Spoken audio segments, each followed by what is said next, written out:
పరిపాలన ఎలా ఉందండి? సూపర్ గా ఉందండి జగన్ పరిపాలన. ఏ ప్రభుత్వం చేయని విధంగా జగన్మోహన్ రెడ్డి గారు వచ్చిన తర్వాత అన్ని చేసి చూపించాడు. కాబట్టి ప్రజలంతా ఆయన గుండెల్లో ఉన్నారు. కాబట్టి ఈ రోజు సిద్ధం అనే మీటింగ్ కి స్వచ్ఛందంగా వచ్చినారు. ఈ రోజు మీరేం చెప్పగలుగుతారు? ఇప్పుడు వైసీపీ ప్రభుత్వం మహిళలకు ఏమీ చేయలేదు అని చెప్పి ప్రతిపక్షాలు ఆరోపిస్తున్నాయి. 600 పథకాలు ఇస్తామని చెప్పేసి తీసుకొచ్చినారు మన చంద్రబాబు నాయుడు. సోంబేర్లను చేస్తున్నారని చెప్పి కూడా చెప్తున్నారు. ఎవరు? జగన్మోహన్ రెడ్డి ఇచ్చినటువంటి పథకాలు ప్రజల్లో ఇవ్వడం వల్ల ప్రజలు సోంబేరు అని చెప్తున్నారు. ఆయన 600 హామీలు ఇచ్చినాడు. ఏ ఒక్క పథకం అనే ప్రజలకు అందిందా? అతను సోంబేరయ్యా. చెప్పి పథకాలు నెరవేర్చుకోవడం అతను సోంబేరి. ఇచ్చి పరిపాలన పాలిస్తున్న వాళ్ళని అడ్డగోలుగా మాట్లాడడం అనేది పద్ధతి కాదు. ఇంక మీటైనా మార్చుకో. ఇప్పుడు ఉన్నటువంటి ఈరోజు సిద్ధం ప్రోగ్రామ్ కి వేలాది మంది, లక్షలాది మంది జనాలు వస్తున్నారు. ఎందుకు వస్తున్నారు? ఆయన చేసిన పథకాలన్నీ ఆయన గుండెల్లో ఉన్నాయి కాబట్టి, ప్రజల గుండెల్లో ఉన్నాయి కాబట్టి మా జగన్కే మేము గెలిపించుకొని నెక్స్ట్ వచ్చే రాబోయే రోజుల్లో కూడా మేము మా జగన్మోహన్ రెడ్డిని సీఎం చేసుకుంటామని చెప్పి అందరూ ఈ ఒక్క నిదర్శనమే మీకు తెలుస్తుంది. సిద్ధం టీడీపీ మినీ మేనిఫెస్టోతో విడుదల చేసింది. అందులో మహిళలకు ఎక్కువ ప్రాధాన్యం ఇచ్చామని చెప్తున్నారు. సంవత్సరానికి 3 సిలిండర్లు కానీ, సంవత్సరానికి ఎంతమంది ఆడపిల్లలు ఉంటే అంతమంది 15,000 వేస్తాము, ఉచిత బస్సు అని చెప్తున్నారు. దాని గురించి ఏమంటారు? గతంలో అయితే ఇద్దరేనే కనండి అని చెప్పుకొచ్చారు చంద్రబాబు నాయుడు. ఇద్దరే మినిమం అనేసి జన సంచారం పెరిగిపోయింది.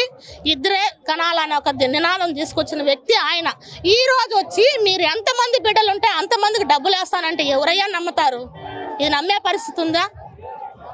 ఎవరు అవినీతి పాలన? ఎవరైనది? రెండో పెట్టిన కనమని చెప్పండి. అది విషయం. పథకాల డబ్బు మరి మహిళలకు ఉచిత బస్సు అంటారు కదా, అది ఏ విధంగా ఉందండి? ఉచిత బస్సు ఆయన ఏమి వేయడండి, ఉట్టి డబ్బా కొట్టుకొని పోవాల్సిందే. ఎవరు నమ్మరు, ఎవరు నమ్మరు. ఆయన చెప్పినటువంటివి ఇప్పుడు ఉచిత బస్సు అన్నాడు. తెలంగాణలో పెట్టింది చూసి కాపీ చేసే నా కొడుకువే గాని స్వచ్ఛందంగా నీ మనసులో నువ్వు మగవాడు అయితే, కానీ నువ్వు ఎవరితో పోటీ ఎవరిని కలుపుకోవద్దు. నువ్వు మీసం మొలిచి నా కొడుకు అయితే రారా ఎలక్షన్లకు నువ్వు మేము చూసుకున్నావా? మా జగన్ అన్న 175 అన్నాడు. మొగోడు కాబట్టి నిరూపించుకున్నాడు. నువ్వు మొగోడు కాదు, నువ్వు గాజులు వేసుకున్న కొజ్జా నా కొడుకు కాబట్టి. లాస్ట్ టైం కూడా పసుపు కుంకుమ అన్నావు. నీకు ఆడవాళ్ళు బాగా పసుపు పూసి కుంకుమ పెట్టి కూర్చోబెట్టినారు. ఈసారి ఇంకొక బేడు కొజ్జని తెచ్చుకోండి పవన్ కళ్యాణ్ని. నీ బతుకు ఈసారి పసుపు కుంకుమ కాదు కదా, తాడు దింపుకొని ఇంట్లో ముండ మోసుకొని కూర్చోవాలి. దానికి నువ్వు సిద్ధంగా ఉండు. జగన్ అన్నని గెలిపించుకోవడానికి మేము సిద్ధంగా ఉన్నావు. ఇప్పుడు పవన్ కళ్యాణ్ రాబోయే రోజుల్లో టీడీపీ జనసేన ప్రభుత్వం వస్తే మహిళలకు ఎక్కువ ప్రాధాన్యత ఇస్తామని చెప్పి పవన్ కళ్యాణ్ ఇవ్వచ్చు. మహిళలకు చాలా ప్రాధాన్యత ఇచ్చే వ్యక్తి కాబట్టి 3 పెళ్లిళ్ళు చేసుకున్నాడు. 4వ ప్రాధాన్యత 4వ పెళ్లి చేసుకుని జనాలకు కొత్త మెసేజ్ ఇవ్వతాడు. 4వ పిల్లని జగన్మోహన్ రెడ్డి అని చెప్పేసి మన సభలో అన్నాడు. లేదు చంద్రబాబు నాయుడు. దీనైతే నేను ఒప్పుకోను. చంద్రబాబు నాయుడు పవన్ కళ్యాణ్కి 4వ భార్య. చంద్రబాబు నాయుడు పవన్ కళ్యాణ్కి 4వ భార్య. పవన్ కళ్యాణ్కి చంద్రబాబు అనే వ్యక్తి 4వ భార్య. పప్పు బాగా రుబ్బి ముద్దు పప్పు ఉన్నది. అది వచ్చి ఉంచుకున్న ఉంచుగత్తి. ఇప్పుడు ఈసారి లోకేష్ మంగళగిరి నుండి 53,000 ఓట్ల మెజారిటీతో గెలుస్తానని చెప్పి ముందు మహిళలకి గౌరవించేది నేర్చుకోమని చెప్పు. వాడు మహిళలకు ముందు గౌరవించేది నేర్చుకోమని చెప్పు. అర్థమైందా?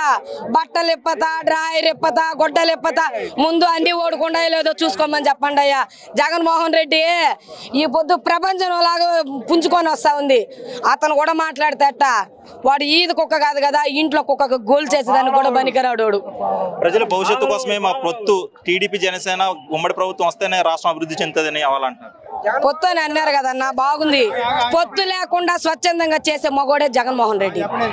ఈ పొద్దు ఆడోళ్ళకి చేయుతో గానీ, ఆసరా గానీ, పావల వడ్డీ గానీ, రుణమాఫీ గానీ, అమ్మ ఒడి గానీ, రైతు భరోసా గానీ ఏది ఎత్తుకున్నా అక్కచెల్లెల అకౌంట్లో ఇట్లా బటన్ నొక్కటం అట్లా టకమని డబ్బు పడుతుంది. వాళ్ళ నాన్న పొద్దున బటన్ నొక్కిన చరిత్ర ఉంటే ఎత్తుకొని రమ్మని చెప్పండి. ఆడవాళ్ళు వచ్చి అతనికే ఓటేస్తారు. ఇప్పుడు సంక్షేమ పథకాలు కేవలం పార్టీ వాళ్ళకే చెందుతున్నాయి. టీడీపీ జనసేన బీజేపీ వాళ్ళకి వెళ్ళట్లేదని చెప్పేసి ప్రతిపక్షం. నేను ఒక పార్టీ లీడర్ని, మేము కూడా వైస్ ఎంపీని, వార్డు మెంబర్ని. ఏం తరకే మాకు ఎక్కడ కానీ జగన్ అన్న కార్యకర్తలని ఇంతవరకు మమ్మల్ని పట్టించుకోను కూడా. ఆయన జగన్మోహన్ రెడ్డి వెనకాల సముద్రంలో నీళ్లు ఇంకిపోనన్ని రోజులు ఆయన వెనకాల మేము అడిగేసే నడుస్తామని ఈ పొద్దు కూడా ఈ సభాముఖంగా నేను తెలియజేస్తున్నాను. ఏది కానీ జగన్ అన్న ఈ పొద్దు కూడా మా ఇంట్లో అమ్మ కూడా వస్తుంది, మా అక్కకు చేయుత వస్తూ ఉంది, నా కొడుకు ఫీజు రింబర్స్మెంట్ పడతా ఉంది.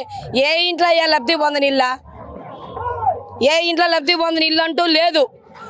నాకు తెలిసి బహుశా చంద్రబాబు నాయుడు ఇంట్లో కూడా ఏదైనా లబ్ధి పొంది ఉండొచ్చు, అందువల్ల అతను దాచిపెట్టుకొని చెప్తున్నాడు. విద్యారంగం చూసుకుంటే ఇతర రాష్ట్రాలతోనే బాగుంది, మన రాష్ట్రంలో ఏమి అభివృద్ధి చెందట్లేదు విద్యారంగం అని చెప్పేసి ప్రతిపక్షాలు. వాడిని కళ్ళకి అద్దాలు కావాలంటే డబ్బులు నేను ఇస్తాను, అద్దాలు వేసుకుని ఎన్ని మెడికల్ కాలేజ్ పెట్టినారో చూడమని చెప్పండి, ఎన్ని కాలేజీలలో ఫీజు రింబర్స్మెంట్ ఇచ్చినారో చూడమని చెప్పండి. అర్థమవుతుందా? కాలేజీలో ముందు అమ్మాయిలు కాలేజీలు పోవాలంటే భయపడతా ఉన్నారు, ఈ పొద్దు కాలేజీకి మగపిల్లకాయలు భయపడుతున్నారు, ఆడపిల్లకాయలు ఏమన్నా అంటారేమని. ఎందుకు వచ్చింది అదైనా జగన్మోహన్ రెడ్డి మామయ్య నాకు ఏదైనా అయ్యింది మామయ్య అంటే ఎమర్జెన్సీగా ఏ దిశ గాని ఇంకొకటి గాని ఏది గాని సెల్లట్టు ఊపిస్తే వెనకాలే పోలీసు వాళ్ళు. చంద్రబాబు నాయుడు ఉన్న రోజులు అవన్నీ లేవండి, చంద్రబాబు నాయుడు ఉన్న రోజులు అవన్నీ లేవు. చంద్రబాబు నాయుడు ఉన్న రోజులు ఆడది ఇంట్లో ఏమీ తెలియని ఒక అమాయకురాళ్ళకు మూలబడింది. ఈ పొద్దు స్వచ్ఛందంగా మేము ఎక్కడి నుంచి వచ్చినాం తెలుసా? కాళాస్త్రి నియోజకవర్గం నుంచి వచ్చినాం, 70 మంది ఆడవాళ్ళు వచ్చినాం. ఎందుకు వచ్చినామో మా జగన్మోహన్ రెడ్డి ఉన్నాడు కాబట్టి మేము మొగల్లాగా బతుకుతున్నాం కాబట్టి. వైసీపీ ప్రభుత్వం వచ్చిన తర్వాత మహిళలు గానీ ఆడపిల్లలు గానీ చాలా మంది మిస్సింగ్ అవుతున్నారు, కానీ ప్రభుత్వం పట్టించుకోవట్లేదని చెప్తున్నారు. ఎవరన్నా చెప్పింది? వాళ్ళ ఇంట్లో ఎవరైనా అమ్మాయిలు మిస్ అయిపోయినారని చెప్పమని చెప్పండి, స్పాట్ లేకపోతే వాడి ఇంటి ముందర పెడతాం. వాడి ఇంట్లో అమ్మాయిలు మిస్ అయినారని చెప్పమనండి, వాళ్ళ కొడుకు అయితే మిస్ అయ్యిండొచ్చు ఖచ్చితంగా. వాడికి ఎందుకంటే వాడు అమ్మాయికి తక్కువే అబ్బాయికి తక్కువే, వాడు మిస్ అయ్యింటే వాడిని తీసుకెళ్లి మేము ఎత్తపోయి ఇంటికాడ వదులుతాం, జాగ్రత్తగా వదులుతాం. టీడీపీ, జనసేన, బీజేపీ ఈ 3 పార్టీలని వైసీపీ ఏ విధంగా ఎదుర్కోబోతుంది? 100 పార్టీలు ఒకటైనా దానికి ఉదాహరణ ఏమిలే. 175కి 175 ఇచ్చి బూత్ లో పడతా చూడు ఓట్లు, ఆ దుమ్ము కొట్టుకోమతారు నా కొడుకులు ముగ్గురు. ఇదైతే వాస్తవం. ఫైనల్ గా మీరు రాష్ట్రంలో ఉన్న మహిళలందరూ వైసీపీకి ఎందుకు ఓటేయాలంటే మహిళలందరికీ మీరు ఏం చెప్తారు? జగనన్న మీద మాకంటూ ఒక నమ్మకం ఉండదు, జగనన్న మీద మాకంటూ ఒక నమ్మకం ఉంది. నాకే కాదు ఇంటింటికి ఎత్తుకున్నా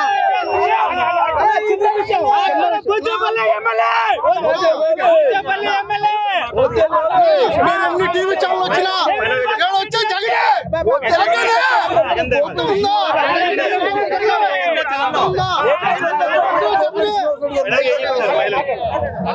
మహిళలు అనేది ఈ రోజు ఒక ప్రపంచం.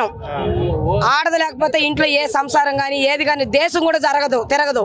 అట్టోళ్ళకి ఈ పొద్దు నేను ఉన్నానని గొప్ప వ్యక్తి అంటే ఒక జగన్మోహన్ రెడ్డి. ఒకప్పట్లో 100 రూపాయలు కావాలంటే భర్తనైనా అమ్మనైనా నాయనైనా అడుక్కోవాల్సింది.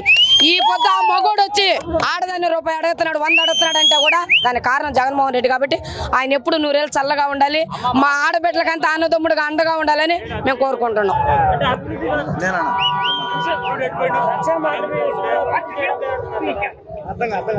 అన్ని వాళ్ళు అంటా ఉన్నారు ఏం సంక్షేమాలు చేయలేదు, మెడికల్ కాలేజీలు కట్టలేదా, సచివాలయాలు కట్టలేదా. సచివాలయ వ్యవస్థ వచ్చినాక ఈ పొద్దు ఒక లీడర్ దగ్గరికి వచ్చేది కూడా లేదు. ఎందుకంటే స్వచ్ఛందంగా నా ప్రజలు అందరూ లబ్ధి పొందాలని సచివాలయాలు ఎన్ని కట్టినారు, మన ఆర్బీకేలు ఎన్ని కట్టున్నారు, వెల్నెట్ సెంటర్లు ఎన్ని కట్టారు. వాడికి నేను ఇందాకే చెప్పిన నా కొడుకు ఇద్దరికి అద్దాలకు డబ్బిస్తాను, వాళ్ళ అద్దాలు వేసుకొని విలేజ్కి వెళ్ళి చూడమని చెప్పండి, నియోజకవర్గంకి వెళ్ళి చూడండి. వాళ్ళు వేసినప్పుడు ఎట్టున్నాయి రోడ్లు, మేము వేసినప్పుడు ఎట్టున్నాయి, వాళ్ళు ఇచ్చినప్పుడు పథకాలు ఎట్టున్నాయి, మేము ఇచ్చినప్పుడు ఎట్టున్నాయో.